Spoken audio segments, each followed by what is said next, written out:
દાહોદના સંજેલીના પ્રખ્યાત શુક્રવારી હાટ બજારમાંથી આદિવાસી ગ્રાહકો સાથે ખુલ્લેઆમ છેતરપિંડી થતી હોવાનો કિસ્સો સામે આવ્યો। બજારમાં કેટલાક વેપારીઓ વજન કાંટાની અંદર ગોલમાલ કરતા હોવાથી ગ્રાહકોએ હોબાળો મચાવી દીધો। ગ્રાહકોની ફરિયાદ મુજબ 2 કિલો કેરી ખરીદવા પર અંદાજે 300 થી 400 ગ્રામ જેટલું ઓછું વજન આપી તેમની પાસેથી રૂપિયા તો 2 કિલોના જ લેવામાં આવી રહ્યા હતા। સ્થાનિકોની માંગ છે કે તોલમાપ વિભાગ દ્વારા તાત્કાલિક આવી અને આ તમામ જે વજન કાંટાની તપાસ કરવી જોઈએ અને ઠગ વેપારીઓ સામે કાયદેસરની કાર્યવાહી કરવી જોઈએ।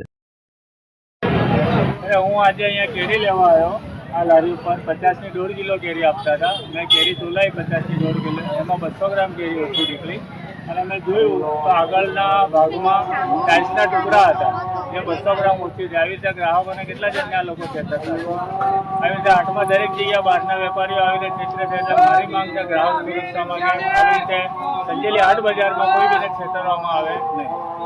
એને મેં પોલીસને જાણ કરીને બોલાયા છે। પોલીસ તેમના વજનનું નામ લઈ ગયા છે ને એના પછી અમે પત્રકારને બોલાવીને જાણ કરેલ છે।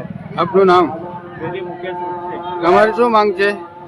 મારી માંગ છે કે આવી રીતે આદિવાસી વિસ્તારના જે કોઈ ગ્રાહકો આવે એમને છેતરવામાં નહીં આવે અને જે તે ભાવતોલમાં વ્યાજબી ભાવે અને સંપૂર્ણ ભાવ વ્યાજ વજન હંગાતે આપે એવી મારી માંગ છે।